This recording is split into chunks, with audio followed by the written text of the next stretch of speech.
Hi friends, இன்றைக்கி நம்ம வந்து ஒரு முட்டை ரெசிபி பண்ண போகிறோம். அதை பண்ண வாங்க. ஃபஸ்ட்டு இந்த தோசைக்கல்லில் வந்துட்டு கொஞ்சமாக எண்ணெய் ஊற்றிக்கலாம்.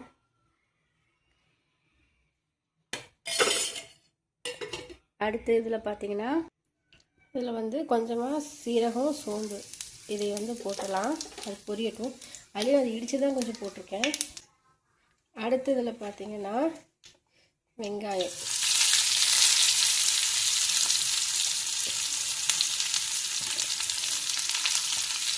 போட்டு இதை நல்லா வதக்கிக்கலாம்.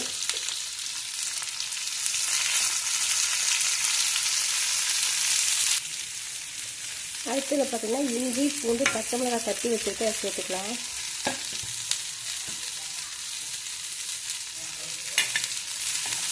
இஞ்சி போட்டு நல்லா பச்சை வாசனை போகிற அளவுக்கு சேர்த்துக்கணும். அடுத்து இதில் வந்து நல்லா பழுத்த தக்காளி வேணும், அதை கட் பண்ணி சேர்த்துக்கலாம். சேர்த்துட்டு கொஞ்சமாக உப்பு கொஞ்சமாக போட்டு இதை நல்லா வதக்கிடலாம். அடுத்தது பார்த்திங்கன்னா கொஞ்சமாக மஞ்சள்தூள்,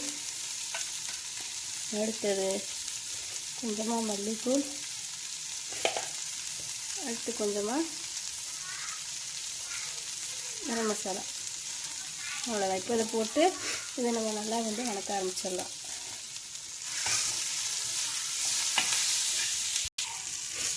இப்போ இதில் வந்து கொஞ்சமாக தண்ணி ஆட் பண்ணிக்கலாம். ஏன்னா ராஸ்மல் போட்டுறதுக்காக, மசாலாவோட ராஸ்மல் போடணும். அதுக்காக ஊற்றி நல்லா பரட்டிக்கலாம்.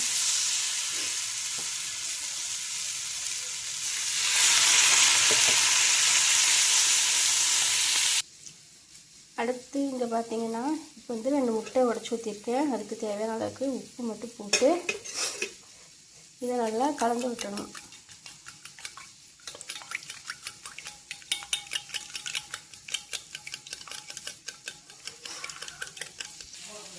இப்போ பாருங்கள், இது வந்து இப்போ கொஞ்சம் ரெடி ஆகிடுச்சு. இதில் வந்து இன்னும் கொஞ்சமாக தண்ணி ஊற்றி ஒரு பிரட்டு தட்டிக்கலாம்.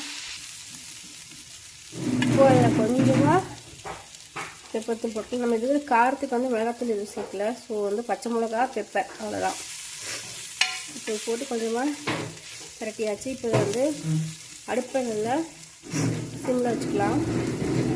சிம்மில் வச்சுட்டு நம்ம ஏற்கனவே கலந்து வச்சோம் இல்லைங்களா முட்டை, அதை எடுத்து இது மேலே ஊற்றிடலாம்.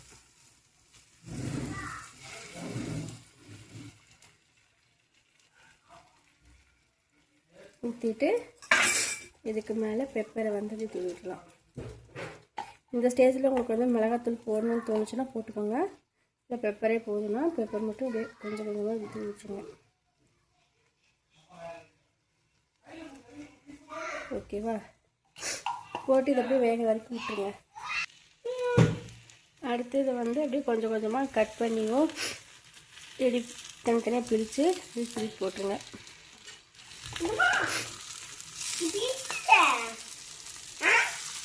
அப்படியே இது கொஞ்சம் கொஞ்சமாக அப்படி பிரித்து போட்டுருங்க.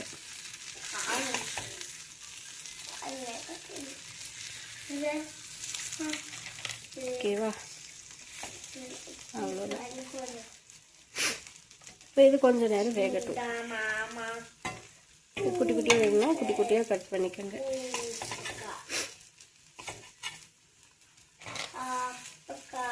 ஓகே, இது அப்படியே வேகட்டும். இப்போ இது மேலே பார்த்தீங்கன்னா கடைசியாக நம்ம கருவேப்பிலை போட்டுட்டு இது திருப்பி போட்டுடலாம். கருவேப்பிலை வந்து ஒரு ஃப்ளேவருக்காக மட்டும்தான்.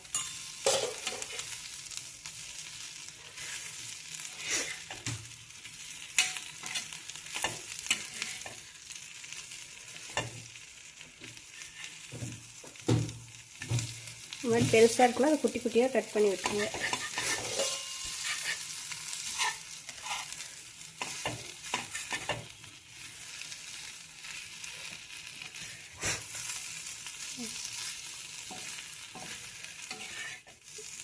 கொத்தமல்லி இதில் நான் போடல, நீங்கள் போடுறதுனா போட்டுக்கோங்க. அவ்வளோதான். இப்போ வந்து முட்டையை நல்லா வெந்துருச்சு. இது ஒரு நாள் ட்ரை பண்ணி பாருங்கள். ஏன்னா எப்பவும் ஒரே மாதிரி நம்ம சாப்பிட்றதுக்கு இது கொஞ்சம் வித்தியாசமாக இருக்குது. தோசைக்கல்லில் செஞ்சு சாப்பிட்டா அதோட டேஸ்ட் கொஞ்சம் நல்லாயிருக்கும். அதனால தான் நான் தோசைக்கல்லில் செஞ்சேன். ஓகே, இப்போது இது வந்து கடைசி ஸ்டேஜ் வந்தாச்சு. இப்போ அதில் கடைசியாக பெப்பர் போட்டுக்கலாம். இதில் வந்து மிளகாத்தூள் சேர்க்கல, ஒன்லி பச்சை மிளகா அப்புறம் இது மிளகுத்தூள், இது ரெண்டும் இருக்கா. நான் கருவேப்பிலை மட்டும் வாசனைக்காக சேர்த்துருக்கேன். இதோடு சேர்ந்து சாப்பிட்றப்ப நல்லாயிருக்கும். நீங்கள் கொத்தமல்லி வேணுன்னா கொத்தமல்லி ஆட் பண்ணிக்கோங்க. அவ்வளோதான் ஃப்ரெண்ட்ஸ், ரெடி ஆயிடுச்சு. இந்த டிஷ் யாருக்கு பிடிச்சிருக்குன்னு சொல்லிவிட்டு கமெண்ட் பண்ணுங்கள். ஆனால் இது கண்டிப்பாக செஞ்சு சாப்பிட்டு பாருங்கள், சூப்பராக இருக்கும். ஓகே ஃப்ரெண்ட்ஸ், பாய்.